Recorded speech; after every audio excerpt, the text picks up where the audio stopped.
Encerrar, senhor presidente, trazer aqui o Centro Social Santa Mônica, que fica lá no bairro Bela Vista, vereador Thiago, das irmãs que se predispõem a dar a vida delas justamente para cuidar dessas crianças que estão sendo desamparadas na nossa sociedade. Nós somos responsáveis, vereador, não só os pais que têm as suas irresponsabilidades em cuidar dos seus filhos, nós somos. Nós estamos contribuindo para a construção de uma sociedade da qual nós estamos vivenciando aí no dia. Queria falar para vocês aqui de tudo aquilo que nós estamos vivenciando, tanto na comissão, e na comissão eu quero tratar da visita que eu fiz a Isabel. Queria até que essa lei pudesse dar o nome de Isabel, de uma mãe chorando porque a sua filha de 14 anos foi aliciada pelo tráfico, porque perdeu a referência na mãe. Diz isso para ela. Você precisa de recuperar a referência de mãe com a sua filha, porque enquanto você não tem referência de mãe e de pai, e aí nós temos aí todos os traficantes que passam a ser referência para nossas crianças. E aí essas irmãs têm feito um belo trabalho lá no bairro Bela Vista, um trabalho social, como tantas outras e tantos outros têm feito um belo trabalho social na nossa cidade que precisa de ser valorizado. O órgão público precisa de aprender a ajudar todos aqueles que têm feito caridade na nossa sociedade nos dias de hoje e que têm contribuído muito para que de alguma forma nós possamos trazer luz e beleza para a nossa sociedade. Encerro dizendo mais uma vez, enquanto as nossas famílias estiverem sido de alguma forma degradadas, destruídas nessa sociedade, estarei nessa tribuna aqui e sempre estarei nessa tribuna para lutar pelas nossas famílias, lutar pela mãe, pelas mães e pelos pais. Vereador, se consegue só um minutinho?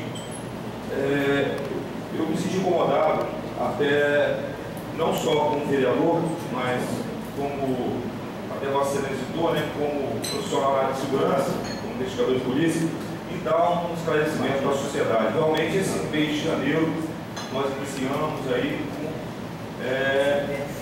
um mês trágico que diz respeito a assassinatos em Guarapuava.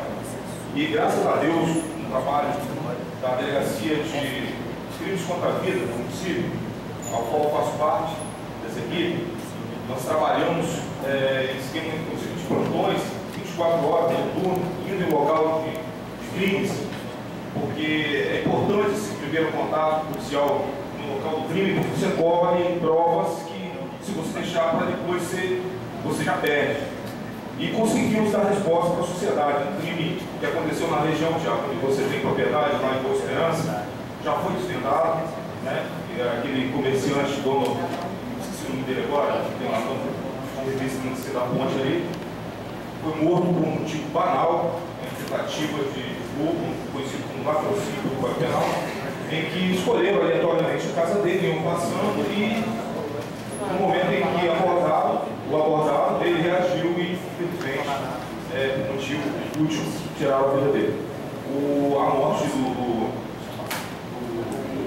Sazimar também foi desvendada, já foi visitada, e fizemos uma operação semana passada, e com essa operação tivemos circulação 4 criminosos da região de Coroada ali, que estavam em guerra, e a maioria das mortes foi questões de disputa pelo ponto do tráfico. A luta pelo poder, quem pode mais, né, um matando o outro.